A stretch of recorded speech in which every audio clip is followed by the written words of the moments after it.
Welcome to the Inside Silverstone podcast, a business podcast covering all things tech, engineering, innovation and motorsport. Hosted by me, Chris Broome. And me, Fiona Pawley.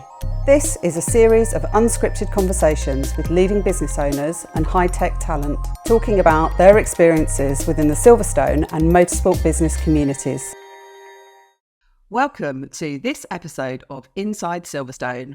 I'm thrilled to be talking to Tristan Allen today.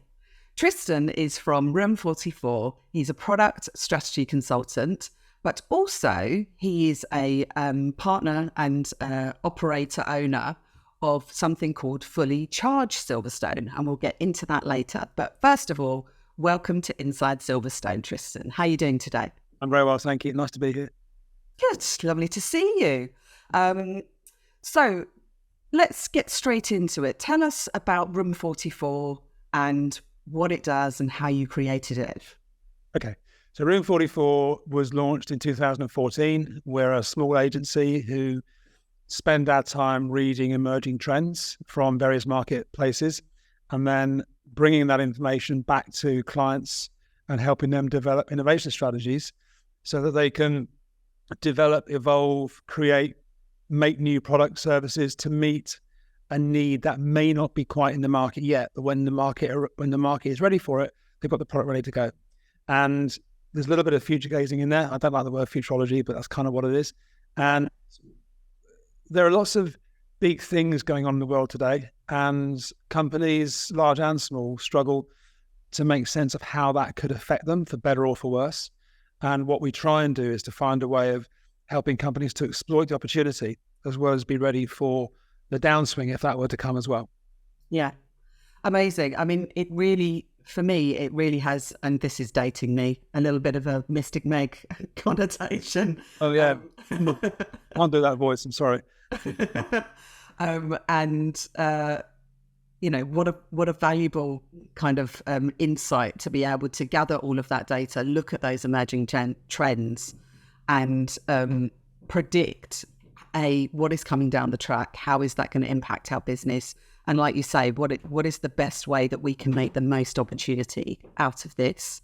Shall we jump straight into COVID, because that was obviously something that was coming down the track? How were the COVID years for you and for Room 44? Up and down. Just going back to finish off a bit about Room 44, there's an element of Mystic Magnus about it, I suppose, because in the future there is no data, or there's no data from the future yet. So you can't read it and believe it. You have to create your own story, your own narrative. Yeah. And that's where I think reading trends and signals of trends is actually quite important. And about in 2016, 17, when I was competing as an athlete, I wanted to build a case study for Room 44 that was a living case study. Because I was a cyclist, we got very interested in micromobility and mobility changes as were being signaled by generational shifts in behaviour. Right. So kids coming along weren't, at that time, and still aren't, buying cars as we used to at 17. It's the first thing you did. You get a moped at 16, you get a car at 17, and then you're away. That's not what current generations are doing necessarily. Some aren't. And we were reading these signals of change, and at the same time, electric bikes were emerging as a thing as well. And back then, they weren't very good, to be honest. They were better than they had been, but they still needed to improve. And by a series of coincidence and serendipity and intent, we got into the electric bike market with partners who are called Fully Charged in London, fullycharged.com, not Fully Charged, the other one, show.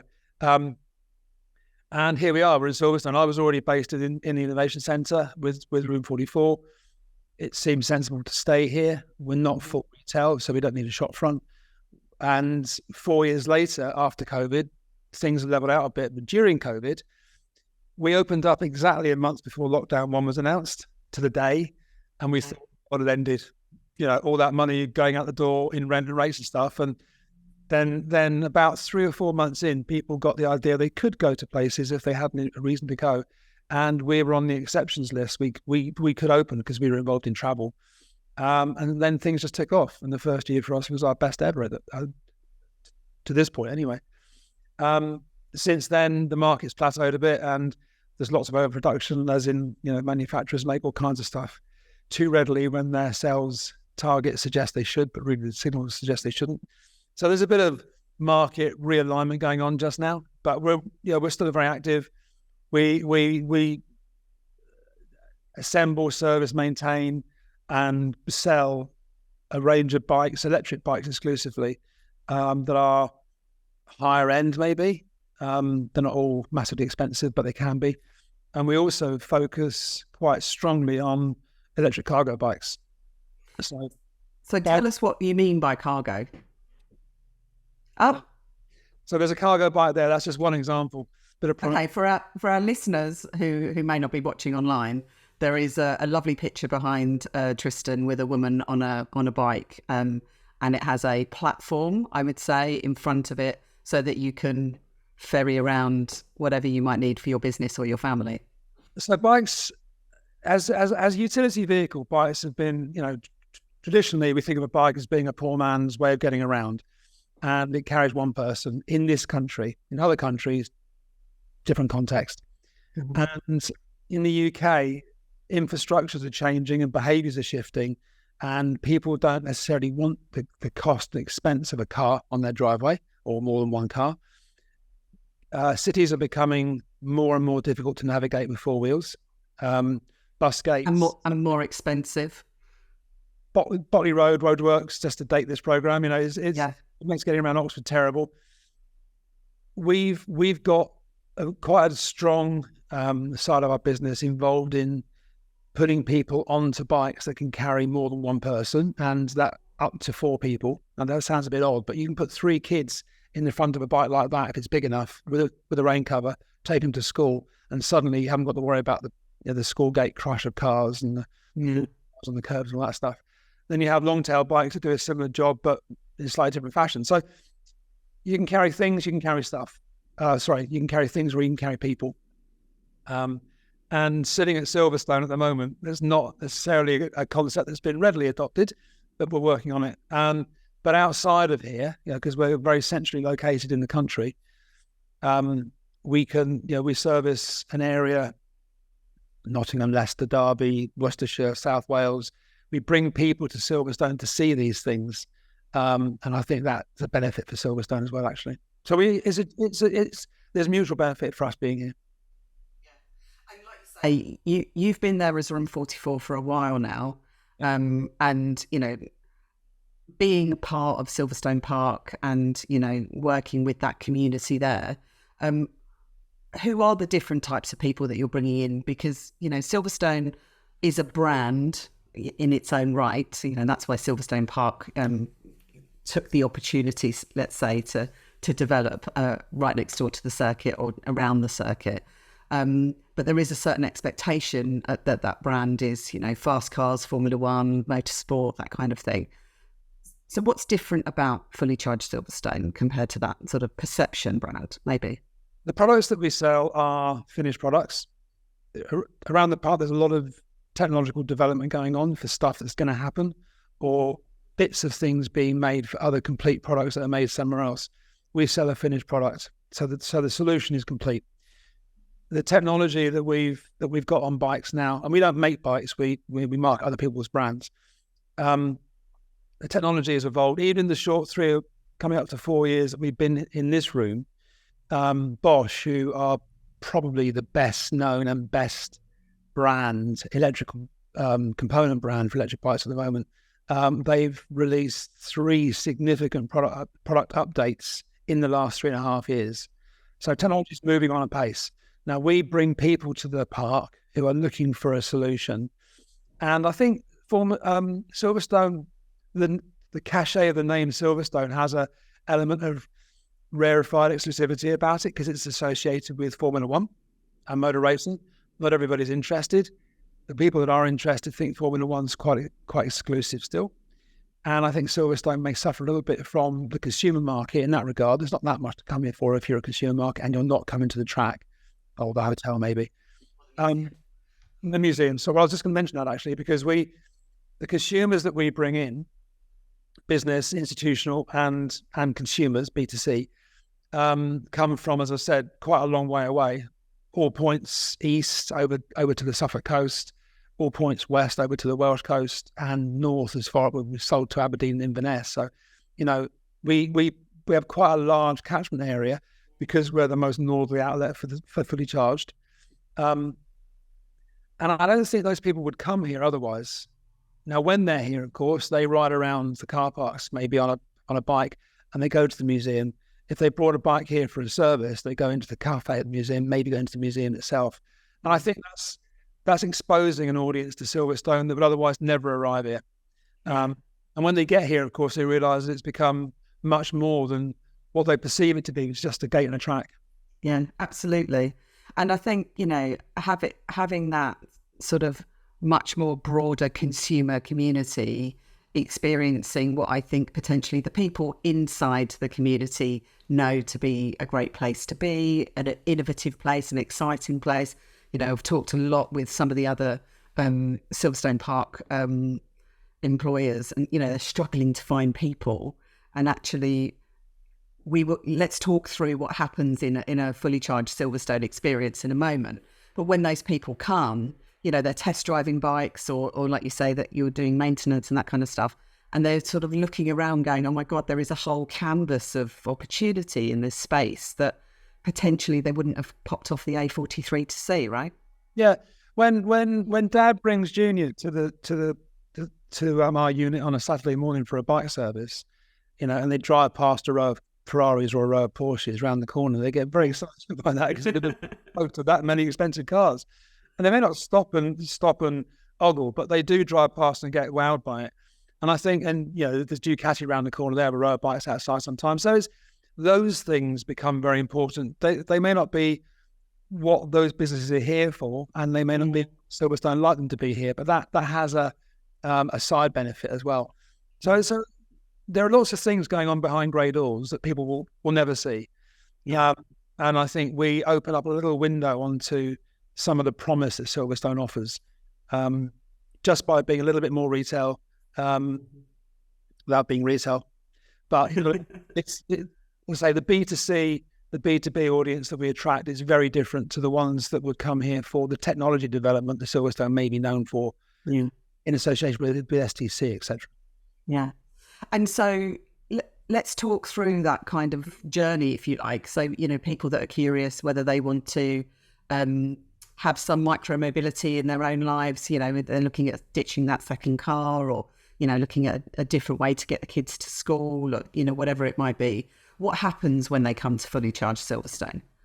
Well, because we're not high street, they come to us for a specific reason generally.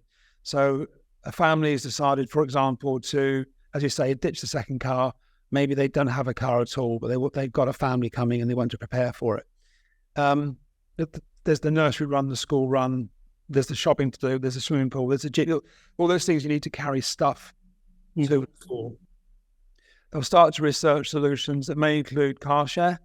They may include all the mobility options that are available to everybody, including public transport. Some of them will settle on a bike or bikes as being an option for them. Some people don't have much space to store bikes. So there's a folding bike. You can get lots of those now, which you can stick in the hallway or under the desk and charge or work. There are larger bikes, as I said earlier, that carry up to 3 people.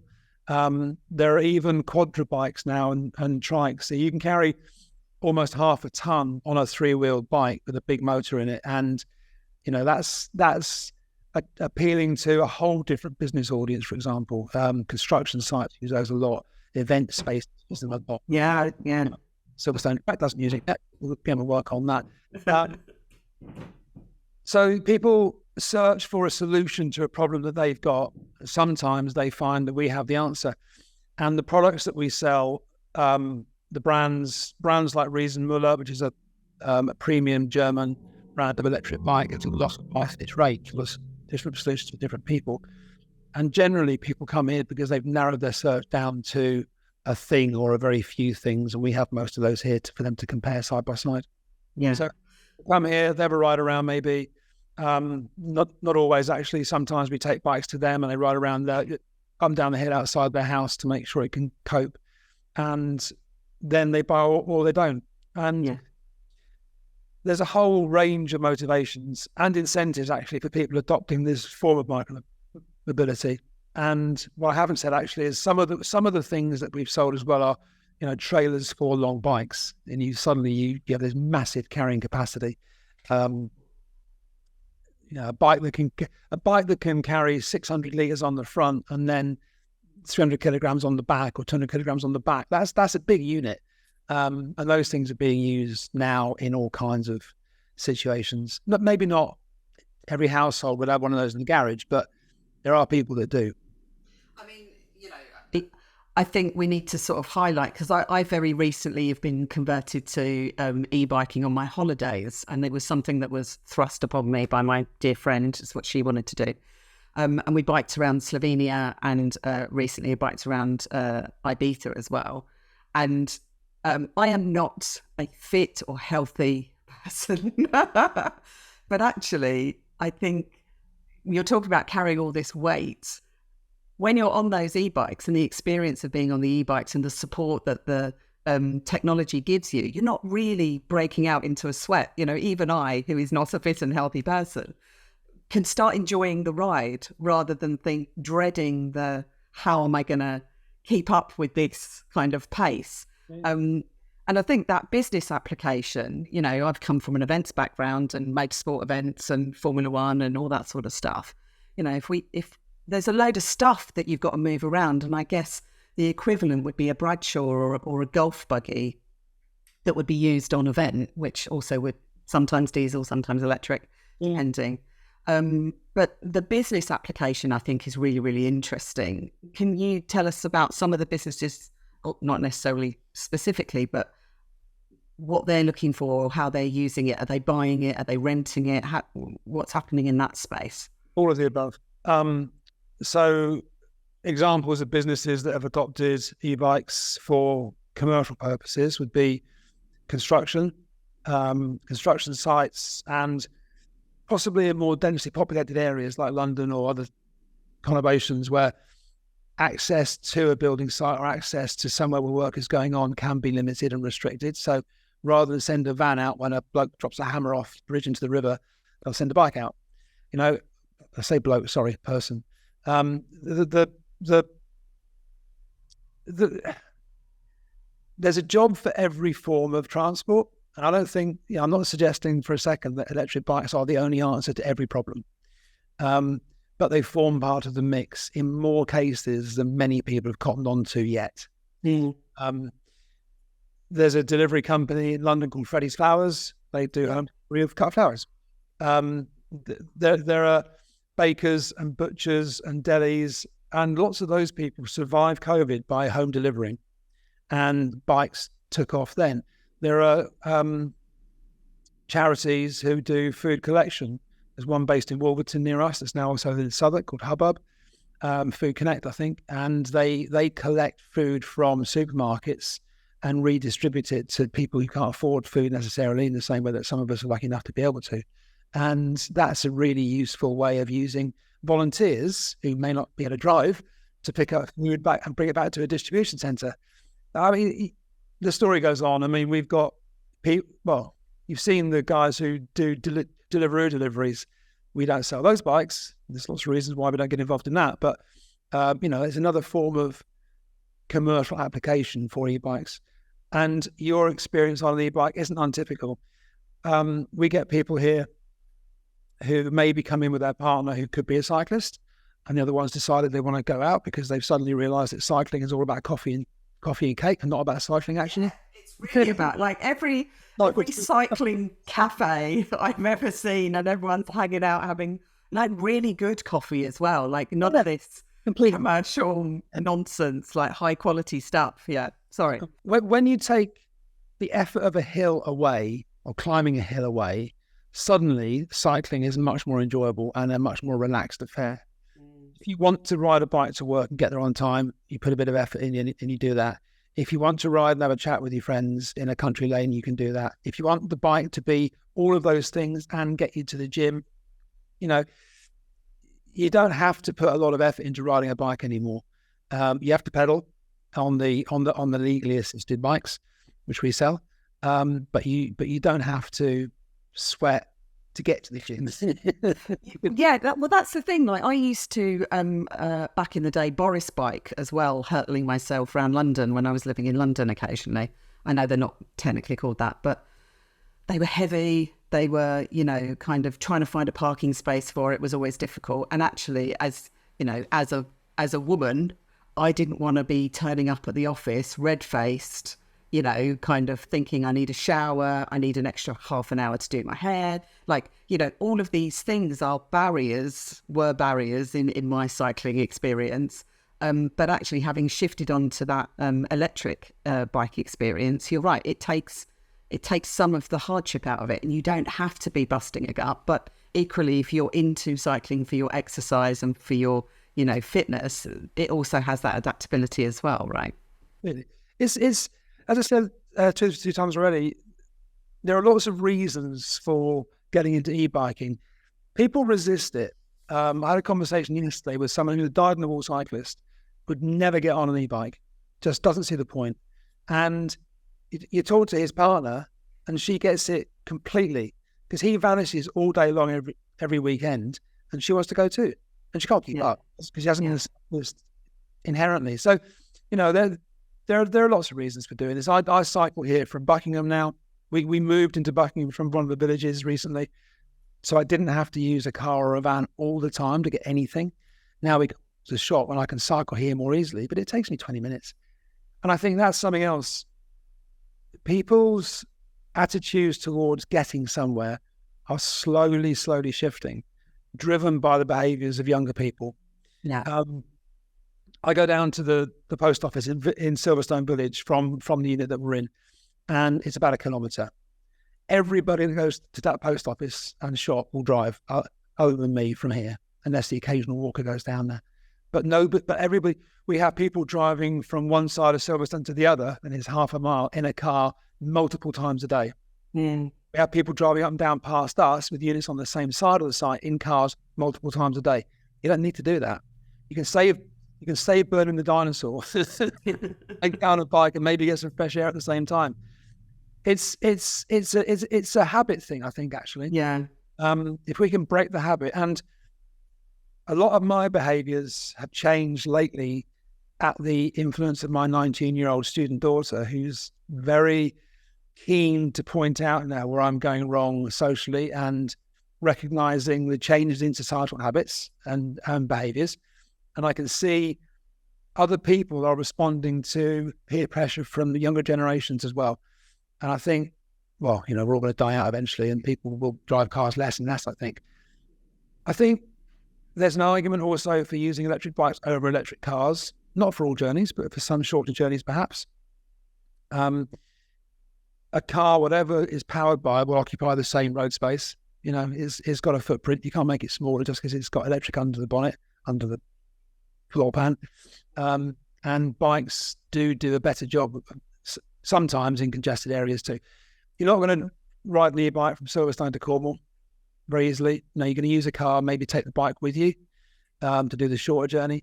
But the shorter journeys between towns, riding around a town or a larger town has become relatively accepted. Lots of lone bikes are out there, lots of scooters are out there. Riding between towns in a rural situation like we're in can be a little bit daunting for some people until you go and do it. And then once you've done it, a lot of the fears and anticipated hurdles to it being a good thing to do melt away, because the motor under your bum makes a lot of difference. Yeah. And I think also, yes, there's definitely been that shifting of attitude, like you said right at the beginning. The up and coming generations are probably likely to lease cars rather than own them, and they're looking at alternative solutions and different ways of living than potentially our generation or the generations before. And I saw in London how the infrastructure was switching, to support cycling and bike lanes and all of that kind of stuff to make it easier, and obviously restricting traffic in some ways. And that infrastructure support, I guess, really needs to keep pace with the shifting trend as well. I think there's two sides to that. I think if you go to Milton Keynes, where the infrastructure has been built around cars and bikes and pedestrians, the people that manage the redways would say they're terribly underutilized. Okay. Anywhere else, people will say, "Well, build me an infrastructure and I'll ride on it." Yeah. I think there's an element of use what's there, but if you start doing it, you will get seen. It's not as if, I don't know if everybody realizes, but there are traffic counters everywhere. There are cameras everywhere. If you start to see a lot of bikes on a road, the council will see it. They may take a while to respond. They may take a bit of lobbying to put some investment into a cycle path down a busy road, but it will happen eventually. But you've got to start. You can't expect the infrastructure to be laid on for you in every occasion. You go into London now, and after COVID, of course, the cycle the cyclist superhighway and other developments, some of them are still there. They've been left because they were doing a good job. That's great. It's not the same in Buckingham, not the same in Brackley or Banbury or the towns around here. Talk to our colleagues down at Milton Park, and they're working in a slightly different manner to reduce the number of vehicle movements on and off the park by using bikes and walking instead, and bus services. That's great. Silverstone is in the middle of relatively nowhere. There's nothing here, immediately around us. So driving here becomes a very easy option. But we are trying to promote the idea that they aren't the only option. And ironically, if you have a bigger bike, and I'm talking about a cargo bike again, this one, if you can see it, you occupy a larger amount of road space, and cars have to take you a bit more seriously than maybe they would take a regular cycle. If there's a fear amongst non-cyclists that cars are going to force you off the road, cars generally don't do that. There's the odd idiot around who thinks it's funny, but generally car drivers are very considerate. And I ride up and down the Dadford Road from here to Buckingham. It's about 6 miles, very, very frequently. And they're knocked off. They've been forced into a gutter. You just have to hold your ground. And actually, there's no training. When I was young, very young, I did my cycling proficiency test at school, at primary school. And now there's a test called bikeability, bikeability trainings that younger people get put through. Now, I went and did the bikeability course that a year 6 would get offered. So, 9, 10, 11-year-olds would get offered this training at school, go in the playground and drive around codes, but then they take them out onto the busy roads. And in Milton Keynes, they're 40 mile an hour dual carriageway. Of course, it is 40 miles an hour in reality. And I was amazed how much the training has changed since I was a kid in terms of road positioning, defensive driving. It's like riding a motorcycle. I've got a 4 license, and cyclists are trained to be not aggressive, but to occupy their own space with confidence. Yeah. There are too many people around lots and lots of people fear getting out onto a bike because they anticipate the worst case. But that's still quite a rare thing by comparison to the number of cycle journeys made every day. Yeah.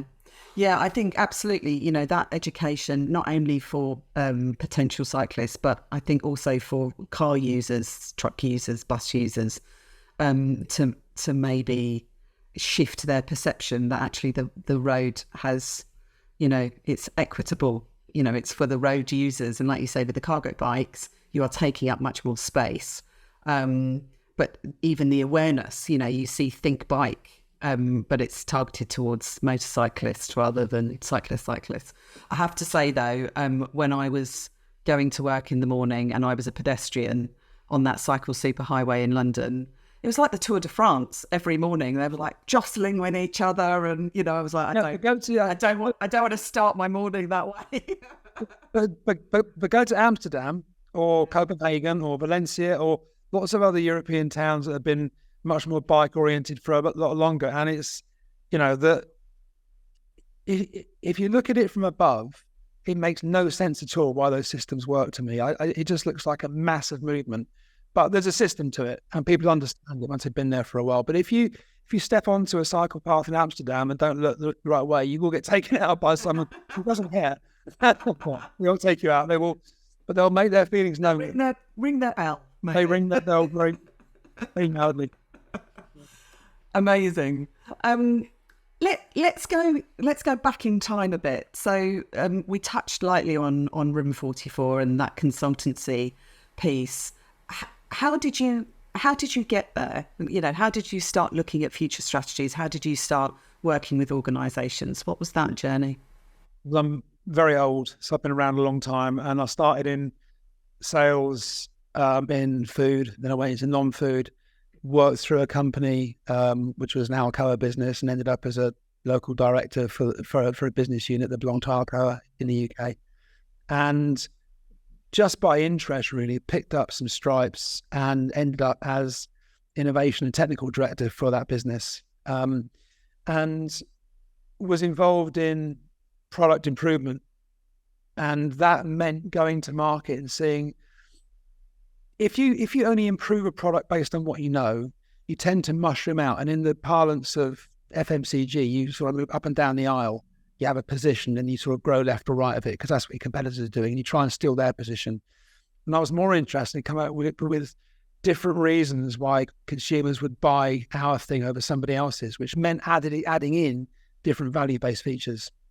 So I've done things like, back in the day, we invented a process for making kitchen foil non-stick, for example. Did it with Warwick University.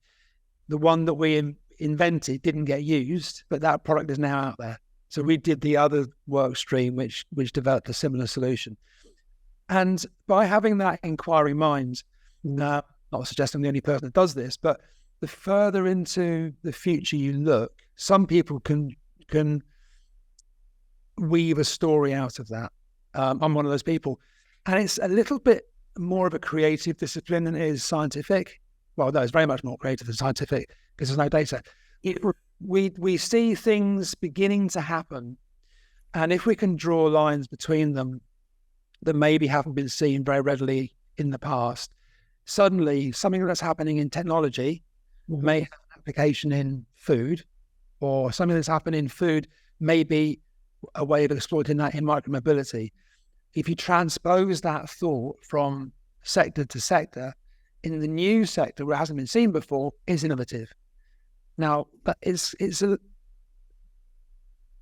all about context. There are lots of big things happening in the world today as well. We've got the world is sinking and it's also burning, and people are being displaced, and the water is short in some places and far too readily available in others. There's mass migration, coming north because it's cooler up here and the water's more available. And all of these things are going to have long-term effects on policy. And at the local level, business managers, business owners look out and go, there's a lot of change going on. I don't know what to do for the best. And our job is to try and put a ring around what's interesting to them really in the time frame that they're looking at, because some of these things may happen in 10 or 20 years, or in the case of HS2, 30 years, or they may have a 3-year strategy to write, and we help them distill what's happening to what am I trying to say? We distill what's happening at the mega level into useful information at the micro level. And there's a lot of filtering that goes on in between times. Generally speaking, what that ends up in is we see a company's position currently, we assess its likely position in the market to a given time frame, so 3-5 years, and then we look to the future and see what's going on, and then look back. And if we can draw a line between the two date points, we can probably plot a progressional pathway for them to move along as well. And along that pathway, and it's not always time-based, it can be difficulty-based as well, because sometimes the product solution that we think is a good idea doesn't exist in technology yet, but we know it's coming because we've seen signals of that as well. Yeah. So it's a bit of a waffly explanation, I suppose, but what we're trying to do is to prepare people for the future. It can be a really hard sell to sales directors and to CEOs who, well, sales directors and finance directors actually are our hardest clients to win across because they work to a time and to a target, and they're not even really interested in anything beyond that. So that's a generalization, but that's kind of as a trend, let's say. We have to tell a convincing story about what the future might be, and what the company might benefit by doing in order to meet the need of the future consumer. And when that's filtered right down, it will mean some short-term actions which will benefit the product or service they sell today. So there's connectivity right through it. And if the signals in the future shift or change, or the trend becomes something else, nothing we've done is wasted. It just means the endpoint has shifted. We can change direction a bit. Yeah. And that's the beauty of working now, but understanding what's coming. Yeah. And I think it's really interesting, obviously in businesses, you've got to have different styles and approaches and priorities and that kind of stuff to keep the business moving forward. But I guess your sort of key candidate, if you like, within that business is someone who is a little bit more visionary and quite creative. Like, there sounds like there's quite an art and a skill going on in terms of saying, okay, this is where we are. These are the things that could be happening based on the data that we do have available to us. And then trying to kind of get some buy-in that actually, if we're planning to go in this direction, these are the possible outcomes, resources, solutions, and that kind of stuff. It's a little bit like coaching. Like, for some people, I say coaching is like trying to sell a holiday. And people can think they want to know the destination and they want to have a sunny holiday and they want to lie on the beach and go to this restaurant and do all of these things. But until they get on the holiday, they don't really experience the things. They can do the best kind of planning, but actually it's in the work that you actually get to realize and experience. And it's exactly the same. You might set a goal to do one thing, but based on the moving forward and the data and the trends that's coming in, you might think, actually, we're going to pivot over here now because this is the best thing for our business.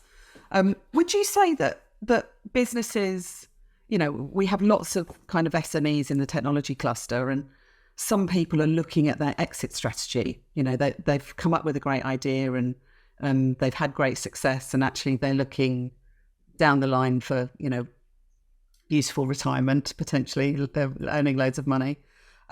So for a business like that, or for a CEO like that, is this kind of work and consultancy, if they're looking to sell the business on, does that help with that process in your experience? So it's a consideration. I try and stay away from the exit consultancy area. It's something that's grown up recently and has become quite popular among people like us, I suppose. I think if you go into politics and get out of the business, it's a bit like going into a marriage looking for a divorce already. Maybe not the right motivation there. But yes, you're absolutely right. Some people, if they're looking for a reason for somebody else to buy the business and assure them of its longevity, then obviously a future plan makes sense. But sometimes the people that we're dealing with aren't the ones, in the case of Route 44, people that we're dealing with mostly aren't the ones that are trying to leave their businesses. They're the ones that are trying to make them thrive and grow. That's not to say either thing is wrong. It's just that's our customer base. The people that want to get out of a business,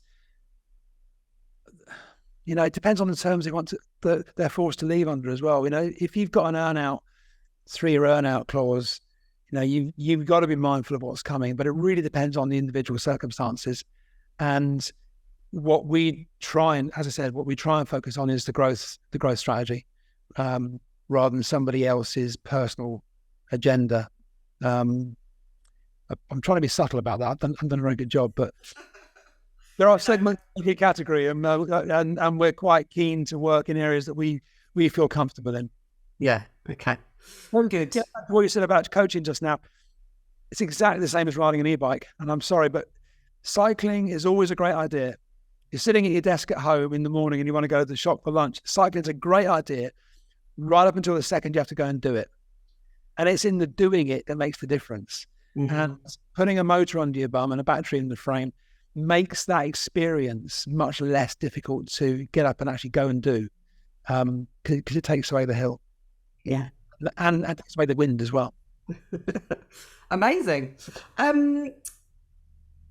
We are asking our guests about their sort of first car experience. What was your first car experience? The first car that I drove a lot was a Vauxhall Chevette, a red one.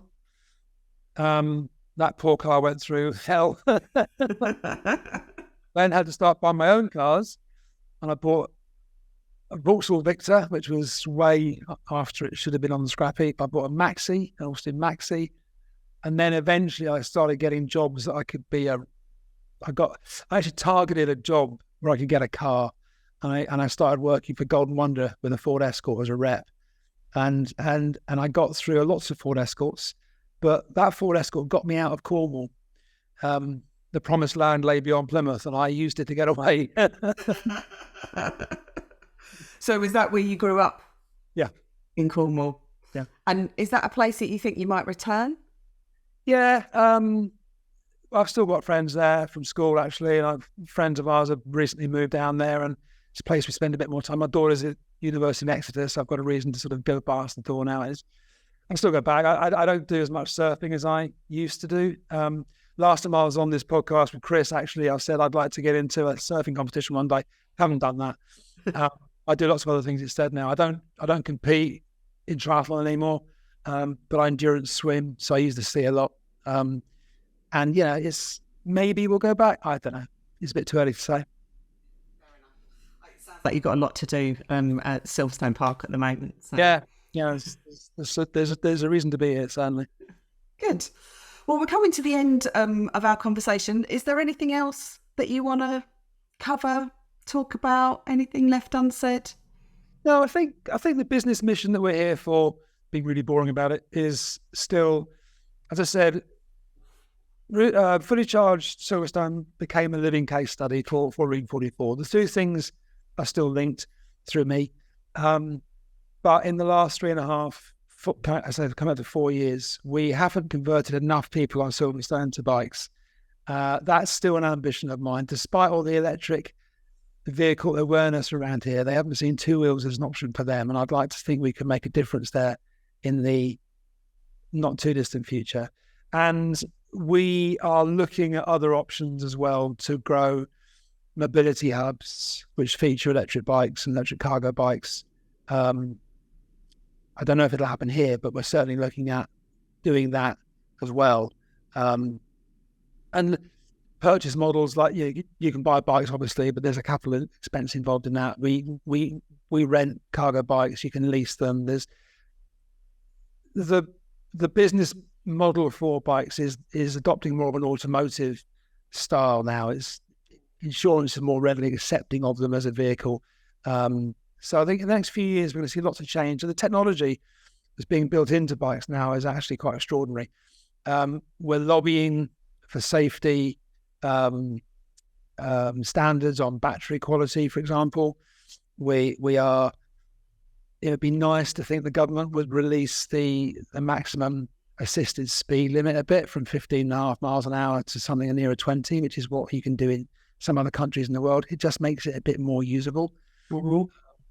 So there's lots to do, and it's not just selling bikes. It's around the industry, the stuff that the brand Fully Charged, which I work with, is doing as well from its HQ in London.